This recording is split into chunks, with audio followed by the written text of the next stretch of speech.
ఓ pastor గారు ఇలా ప్రసంగిస్తున్నాడు, పరలోకத்துக்கு போறதுக்கு இயேசுவே வழி என்று சொல்றார். పరలోకానికి వెళ్ళడానికి యేసయ్యే మార్గం అని. ఒక అడముడిత ஒரு ஒரு துன்மார்க்கன் அங்கே வருகிறான். ఒక దుర్మార్గుడు మొండి వాదం చేసేవాడు అక్కడికి వచ్చాడు. அது பாஸ்டர் பார்த்து கேக்குறான். ఆ పాస్టర్ చూసి అడిగాడు, పరలోకத்துக்கு போறதுக்கு వழி இயேசு, పరలోకానికి యేసయ్యే మార్గం, నరకத்துக்கு போறதுக்கு వழி, నరకానికి పోవడానికి మార్గం ఏదయ్యా?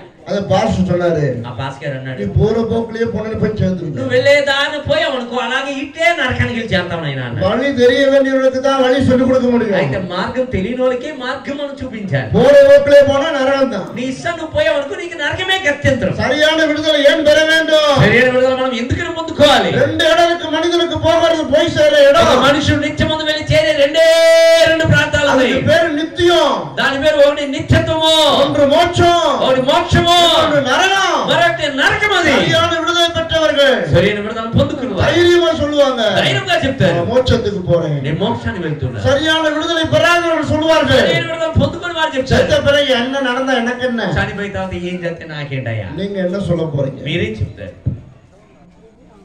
ఓకే, మీరేం చెప్తారు? రెండోది కార్యం சொல்கிறேன். రెండో విషయం చెప్తాను. அந்த விபச்சார ஸ்திரீக்கு, ఆ వ్యభిచారపు స్త్రీకి சரியான விடுதலை మాత్రం యేసు கொடுக்கவில்லை. శరీర విడుదల మాత్రం యేసేయలేదు. రెండోది ஒரு விடுதலை கொடுத்தார். రెండోది ఒక విడుదల ఇచ్చాడు. శరీరத்தின் విడుదலை கொடுத்தார். శరీరమందు ఒక విడుదల ఇచ్చాడు. శరీరத்தின் విడుదலை என்னது? శరీరమందు విడుదల అంటే ఏమిటి? உள்ள விடுதலை வந்துருச்சுனா లోపల విడుదల వచ్చేస్తే வெளியில இந்த శరీరத்துல மாற்றத்தை நீங்க காமிச்சே தீருவீர்கள். బయట శరీరమందు గల మార్పుని మీరు తప్పక గమనించే తీరుతారు. அந்த விபச்சார ஸ்திரீ, ఆ వ్యభిచారపు స్త్రీ விபச்சாரம் செய்யறதுக்காக ஓடிக்கொண்டிருந்தவர், వ్యభిచారం చేయడానికి పరుగులు తీసింది. பணத்துக்காக விபச்சாரம் பண்ணவர், ధనము కొరకు వ్యభిచారం చేసింది. அவளை யார் பார்த்தாலும் ஒரு பரிகாச எண்ணத்தோடு பார்ப்பார்கள். ఆమెను ఎవరు చూసినా చులకనగా హేళనగా చూస్తుండేవారు. இப்ப அந்த பெண்ணுக்கு இயேசுவின் மூலமாக சரியான விடுதலை கிடைத்து ఇప్పుడు ఆ விட்டது. స్త్రీకి ఇప్పుడు యేసు ద్వారా శరీర విడుదల లభించింది. இப்பொழுது அவள் சரீரத்திலே ஒரு மாற்றம் வந்து விட்டது. ఇప్పుడు ఆమెకి శరీరంలో గొప్ప మార్పు వచ్చింది. இனி இந்த சரீரம் விபச்சாரத்திற்கல்ல, ఇక మీట ఈ శరీరము వ్యభిచారం కొరకు కాదు. ஒரு குடிகாரன் சரியான விடுதலை பெறுவானேயானா, ఒక తాగుబోతుడు శరీర విడుదల పొందుకుంటే அவன் சொல்லுவான், అతను అంటాడు, இந்த சரீரம் இனிமே குடிக்கு, ఈ శరీరం ఇక తాగుడికి, குடியதல்ல, ఇక తాగుడు చెందింది కాదు. குடி குடிக்கிறவன், சீரட்டு குடிக்கிறவன், போயிட வரவன் சொல்லுவான், బీడి తాగేవాడు, చుట్ట తాగేవాడు, సిగరెట్ తాగేవాడు, పువాకు వేసేవాడు சரியான விடுதலை பெற்று விட்டார். శరీర విడుదల పొందుకుంటే இந்த சரீரம் ఈ శరీరము இனிமே ఇక మీద பாவத்துக்கு, పాపమునకు அடிமை கிடையாது. బానిస కాదు అంటాడు. அல்லேலூயா. హల్లెలూయా చెప్పరే.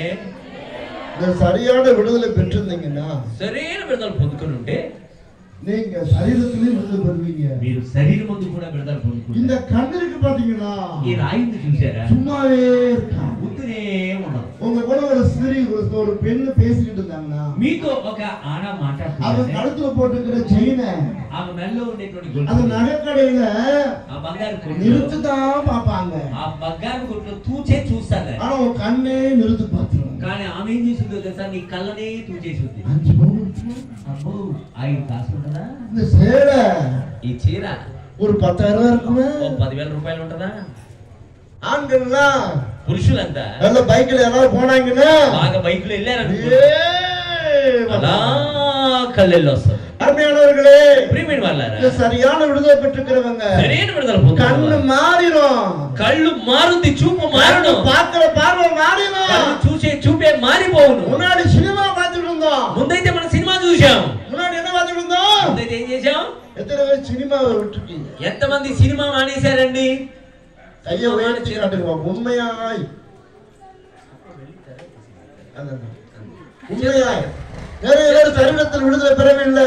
ఇంకా శరీరమందు విడుదల పొందుకోలే. நம்ம ஆட்கள் இப்ப என்ன ஆயிட்டாங்கன்னா, మనోళ్ళు ఏమైపోయారండి ఇప్పుడు? முன்னாடி எல்லாம் அப்படியே திரையரங்குல நடிகர்கள் ஆடுவார்கள், ముందైతే సినిమా రంగంలో వెండి తెర మీద చూసేవాళ్ళు సినిమా. இப்பொழுது ஊழியக்காரர்கள் ஆடுகிறார்கள். ఇప్పుడు తారలే ఆ వెండి తెరలో, ఇప్పుడు సేవకులే వెండి తెర మీద వచ్చేసారు. ஊழியக்காரருடைய மனைவியோடு கூட சேர்ந்து டூயட் பாடுகிறார்கள். ఇప్పుడు సేవకులు ఏం చేస్తారు? వేదిక మీద భార్య భర్తలు కలిసి ఇంకా యుగలకి ஆகவே இந்த கண்ணுக்கு நீ என்ன கொடுத்தாலும் திருப்தி ஆகவே ஆகாதுன்னு బైబిల్ சொல்லுது.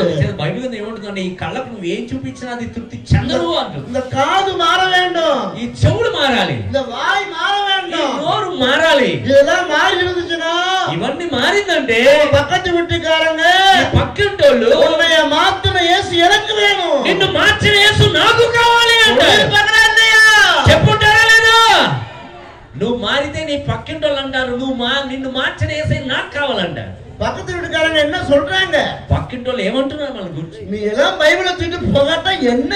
నువ్వు అంతా బైబిల్ తీసుకెళ్ళని ఏమైనా ప్రయోజనం ఉందటే అంటున్నారు. நீ எல்லாம் இயேசு கும்பிடாட்டா என்ன? యేసయ్యని మొక్కకపోతే ఏమొచ్చిందే నీకు? ஏன் அப்படி சொல்றாங்க? ఎందుకలా చెప్తున్నా మనం చూసి? சரியான విడుదల பெறல. శరీర విడుదల మనం పొందుకోలేదు. சரியான విడుదల పెట్టున్నాను. శరీర విడుదల పొందుకున్నా అది శరీరத்துல విడుదల பெறல. అది శరీరమందు విడుదల పొందుకోలేదు. நீ విడుదల பெறல. జీవితంలో విడుదల పొందుకోలేదు. முன்னாடி லஞ்சத்தை எப்படி வாங்கிட்டு இருந்தோம்? ముందైతే లంచాన్ని ఇలా బలపైన తీసుకున్నావు. ఇప్పుడు అడిగిన ఓడి కొడుకున్నావు. బల కింద నుండి పుచ్చుకున్నావు అంతే. క్రిస్తవులే, క్రైస్తవులారా, అమ్మ దేవుడి పిల్లలే, నా ప్రియమైన దేవుడి పిల్లలారా, శరీరത്തിന് విడుదల இருக்கிறதா? నీ శరీరమందు విడుదల నీకుందా? యేసుక్రీస్తు అరకొర వేల చేయగలరన్న. యేసుక్రీస్తు అరాకొరగా పనిచేసేవాడు కాదు. சரியான విడుదల ఉండి இருந்தா సరైన విడుదల మనకున్నలే. శరీరത്തിന് విడుదల கொடுப்பா. శరీరమందు విడుదల ఇచ్చు. எத்தனை பேர் பொய்யை விட்டுருக்கீங்க? ఎంతమంది అబద్ధం అంట మానేరు? ఆ ఒక్కటాడ కండి. பொய்யை விட்டவங்கள கையை உயர்த்தி அல்லேலூயா சொல்லுங்க பாப்பா. అబద్ధం మానేసినంత చేతులు పైకి ఒకసారి హల్లెలూయా அப்ப చెప్పండి. శరీరത്തിന് నేల என்ன செய்யவில்லை? అయితే ఏం చేయలేవు ఇంకా శరీరమందు?